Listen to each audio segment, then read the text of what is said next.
12 জানুয়ারি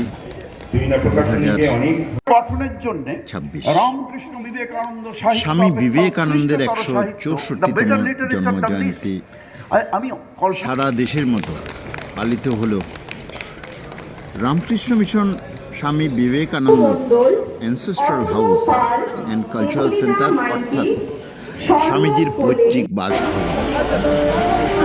স্বামী জ্ঞান লোকানন্দজি মহারাজ সেখানকার সেক্রেটারি।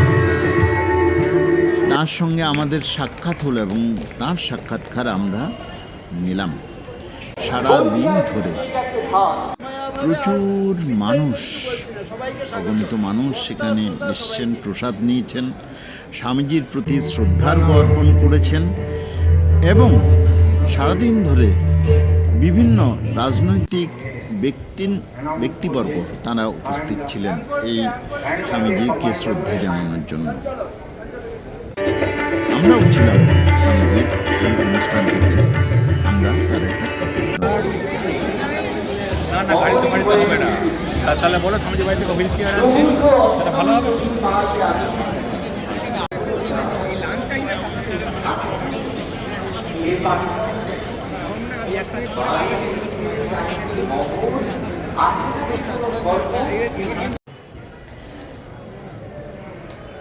বিপ্লববাবুকে প্রথমে সম্মানিত করে তারপরে বইটি প্রকাশিত হচ্ছে।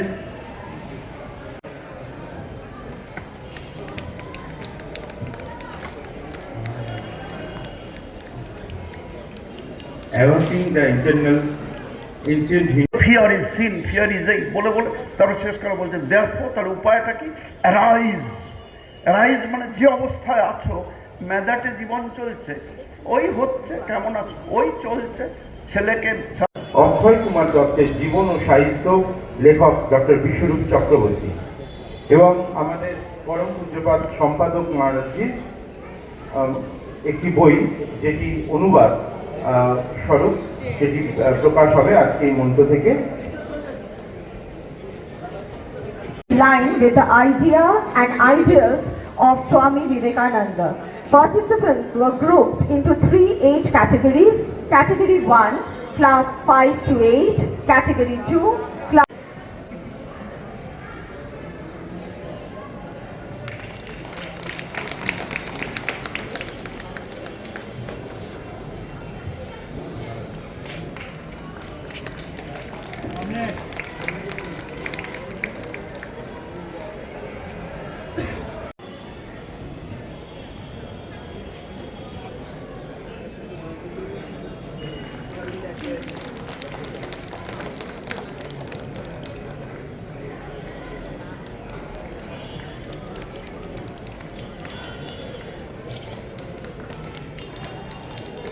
that Thakur, Ma and Swamiji showered their choicest blessings upon them.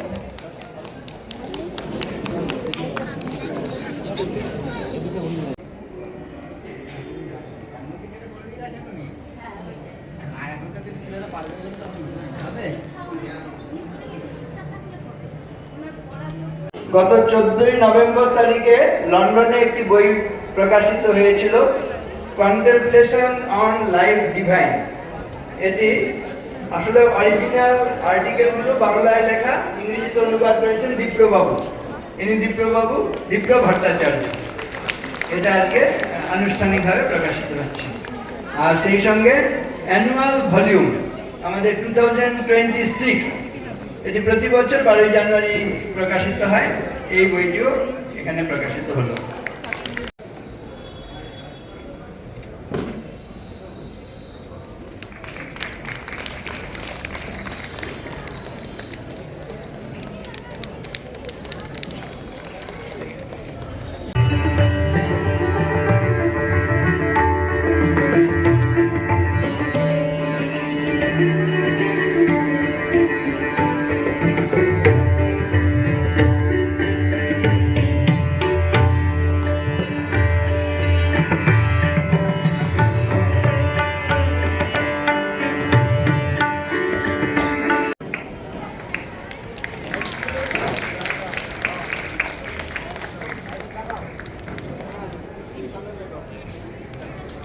দাদা বাইরে বাইরে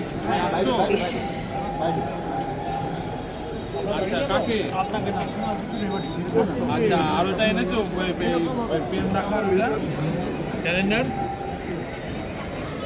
আবার একটা ঠিক আছে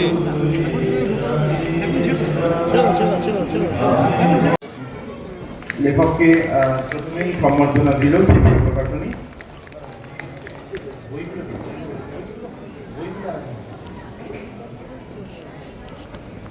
এবং তারপর তার যে বই সেই বইটি প্রকাশ হবে মহাভারতের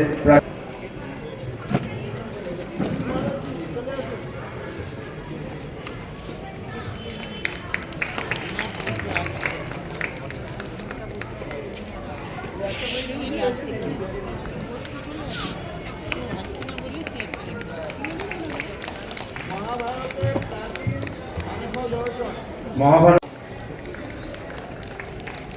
ভারতের মিসাইল ম্যান এপিজে আব্দুল কালামের ওপর রচিত এই পুস্তক ভূতপূর্ব রাষ্ট্রপতি ডক্টর এপিজে আব্দুল কালাম। नमः हरिः ओम् सहना भवतु सहनौ पुनस्तु सह वीर्यं करवावहै तेजस्विनावधीतमस्तु मा विद्विषाकं यजामहे सुगन्धिं पुष्टिवर्धनम् उर्वः বিউটিফিকেশনের কাজ তো কিছু বাকি আছে না সুন্দরভাবে হয়ে গেছে। এইটাই আমাদের বড় এটা চ্যালেঞ্জ। স্বামীজি তো সারা বিশ্বের তো বিশ্বের মানুষ এখানে আসবেন এখানে, অথচ আমাদের কিন্তু আমরা থাকতে দিতে পারি না, গাড়ি রাখার জায়গা নেই, ডিসপেন্সারি ইত্যাদি অন্য সেবা কাজগুলো ঠিকভাবে হচ্ছে না।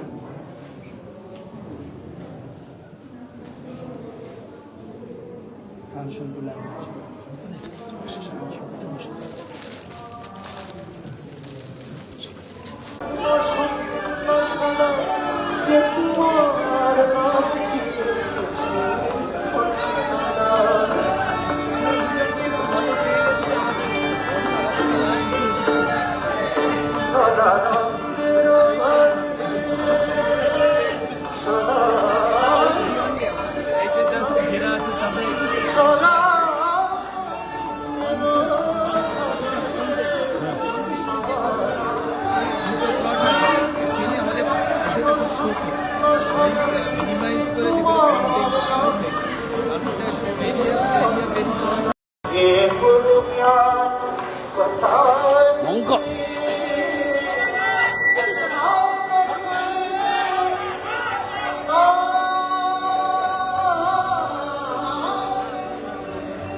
মাঝখানে ছিলেনই, ঠাকুরমা এই উপরে ছিলেন। হ্যাঁ হ্যাঁ হ্যাঁ।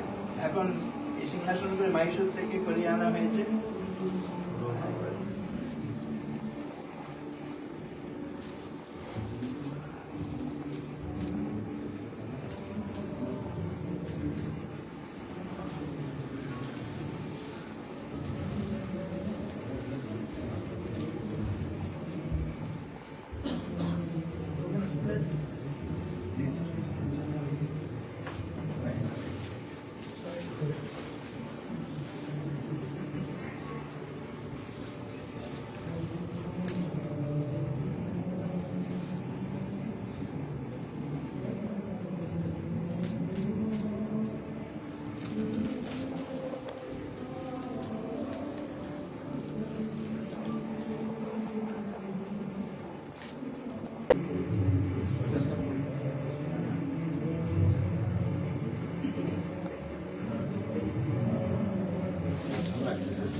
বার্তা বলে এখন বলতে হয় না, স্বামীজি একটি কথা বলেছেন যে জ্বলন্ত চরিত্র গঠন করতে হবে।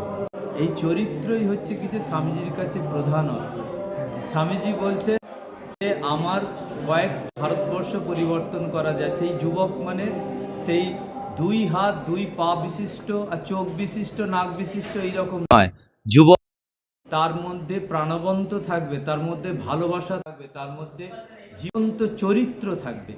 যে চরিত্রের মধ্যে যে বলছে যে যতদিন না সেই চরিত্রবান হচ্ছে ততদিন তার মধ্যে পৌঁছে না।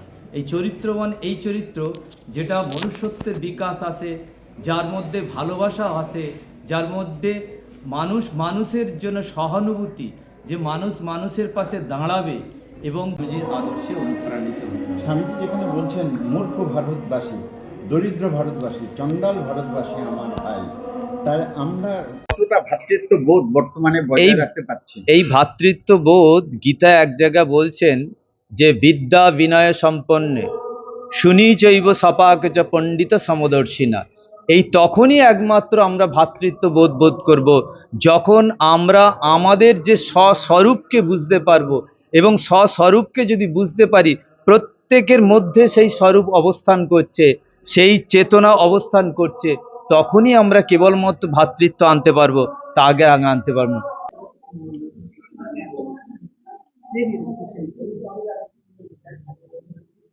স্বামী বিবেকানন্দ আমাদের অসাধারণ একটি মন্ত্র দিয়ে গেছেন। তিনি বলেছেন, জন্ম হইতে তুমি মায়ের জন্য বলি প্রদত্ত। এই যে মায়ের জন্য বলি প্রদত্ত, এটা কোন মা? মাতৃশক্তি না দেশ ও মাতৃকা? দুটি দেশমাতৃকার জন্যই মূলত বলা। তা সত্ত্বেও আমি বলবো আজকে এই জন্মদিনে এই মুহূর্তে আমার যে কথাটি মনে পড়ছে, স্বামীজি বলে গেছেন, it may be that I shall find it good to get outside of this body to cast it off like a disused garment, but I shall not cease to work till the world shall know that it is one with God. এমন হতে পারে যে আমি এই শরীরটাকে জীর্ণ বস্ত্রের মতন ফেলে চলে যাব, কিন্তু যতক্ষণ পর্যন্ত মানুষ বুঝতে না পারছে সে ঈশ্বরের সঙ্গে এক, ততদিন পর্যন্ত আমি কাজ থেকে বিরত হব না। এই কাজ সাধারণ মানুষের জন্য কাজ, এই কাজ দেশ জননীর উন্নতির জন্য কাজ, এই কাজ সভ্যতার উন্নতির জন্য কাজ। তা তিনি দিয়ে গিয়েছেন মহামন্ত্র, আত্মনো মোক্ষার্থম জগদ্ধিতায় চ, নিজের মুক্তি এবং জগতের হিত, এই হবে আমাদের উদ্দেশ্য। আর যে শিক্ষার কথা বলেছেন সেটা নিয়ে বলেছেন, western science coupled with Vedanta and ব্রহ্মচর্য অ্যাজ দ্য গাইডিং মটো। আমাদের পাশ্চাত্যের কারিগরি বিজ্ঞান এগুলো শিখতে হবে, কিন্তু তার সঙ্গে ভারতীয় যে বেদান্তের বাণী, সর্বম খল জাগতিক অভ্যুদয় হবে ঠিকই, কিন্তু তার সঙ্গে আমরা ধ্বংসের বীজও রোপণ করব। পাশ্চাত্য সভ্যতা সম্বন্ধে স্বামীজি বলেছেন, একটা আগ্নেয়গিরির উপর বসে রয়েছে, যে কোনো সময় একটি অগ্নিস্ফুলিঙ্গ এসে সেই আগ্নেয়গিরির উপর পড়লে এমন সেখানে বিস্ফোরণ ঘটবে যে সভ্যতা ধ্বংস হয়ে যাবে। সেই জন্য যদি ভারতবর্ষের এই সেবার আদর্শ, ত্যাগের আদর্শ, শান্তির আদর্শ, এটা যদি নষ্ট হয়ে যায়, সারা বিশ্ব থেকে সমস্ত রকমের যে স্নেহ, মমতা, পবিত্রতা, এই যে গুণগুলো, এগুলো সব ধ্বংস হয়ে যাবে। সেই জন্য বিশ্বের কল্যাণের জন্য ভারতবর্ষের বেঁচে থাকা মানে ভারতবর্ষের আদর্শ, ত্যাগ এবং সেবার ধর্ম, সেটাকে বাঁচিয়ে রাখা একান্ত প্রয়োজন। স্বামীজি এজন্যই এই ৩৯ বৎসরের বেশি তিনি বাঁচেননি, এত কঠোর পরিশ্রম করেছেন। না চেয়েছিলেন তাহলে the twin ideal of India, renunciation and service, ত্যাগ এবং সেবার ভাব নিয়ে আমরা নিজেদের জীবন গঠন করব, নিজেরা আনন্দ লাভ করব, অন্য সকলের আনন্দের কারণ হব। স্বামীজি আরেকটা প্রশ্ন, কিছু মানুষের একটা ভ্রান্ত ধারণা আছে, স্বামীজির একটা উক্তি নিয়ে তারা নিজেরা চর্চা করেন, গীতা পাঠ করে কি হবে, তার থেকে ফুটবল খেলো। এই যে ভ্রান্ত ধারণা, এটা স্বামীজি আসলে মানুষকে কি বলতে চেয়েছেন যদি একটু? স্বামীজি চেয়েছিলেন যাতে তরুণ প্রজন্ম তারা শক্তিশালী হয়। শক্তি যদি কারো না থাকে, কেউ যদি দুর্বল হয়, এই দুর্বল মস্তিষ্ক সেটা শয়তানের কারখানা হয়ে যাবে। অলস মস্তিষ্ক যেমন শয়তানের কারখানা, দুর্বলরাও পাপ করে, অন্যায় করে। সেজন্য গীতা পাঠের চাইতে আগে বলছেন তোমাদের শারীরিক শক্তি আগে আসুক। শারীরিক শক্তি অর্জন হলে তোমাদের মন বলিষ্ঠ হবে, সেই মন দিয়ে তোমরা গীতার মর্ম ঠিক ঠিক অনুধাবন করতে পারবে এবং তোমরা আত্মা কি, ব্রহ্ম কি, নিজের স্বরূপ কি, এগুলো সম্বন্ধে আরও বেশি জানতে পারবে, যার ফল হবে অনেক বেশি উন্নতিকারক, অনেক বেশি আমাদের পক্ষে মঙ্গলদায়ক। তা না হলে ওই যে বললাম, আমরা স্বাক্ষর হয়ে রাক্ষসে পরিণত হব। শেষে একটি প্রশ্ন করবো স্বামীজি, ভারতবর্ষের প্রায় বিপ্লবীরাই স্বামীজির আদর্শে অনুপ্রাণিত, কারণ স্বামীজি তাদের কাছে একটি আদর্শ স্বরূপ ছিলেন। আজকের দিন 12ই জানুয়ারি স্বামীজির যেমন আবির্ভাব দিবস, ঠিক তেমনি বাংলার এক দামাল ছেলে মাস্টারদা সূর্য সেন, আজকের দিনে তার ফাঁসি হয়েছিল। এই দিন সম্পর্কে দুটোকে আপনি কিভাবে মেলান? সেটিকেও বলবো আমরা, ওই ত্যাগের আদর্শ, সেবার আদর্শ। উদয়ের পথে শুনিকার বাণী, ভয় নাই ওরে ভয় নাই, নিঃশেষে প্রাণ যে করিবে দান, ক্ষয় নাই তার ক্ষয় নাই। স্বামীজিও চেয়েছেন যে এই দেশের কল্যাণের জন্য, জগতের কল্যাণের জন্য, যাতে আমরা আমাদের ব্যক্তি স্বার্থের ঊর্ধ্বে উঠে আমরা যেন জগতের কল্যাণে। আমাদের সকল প্রেরণার উৎস তিনি।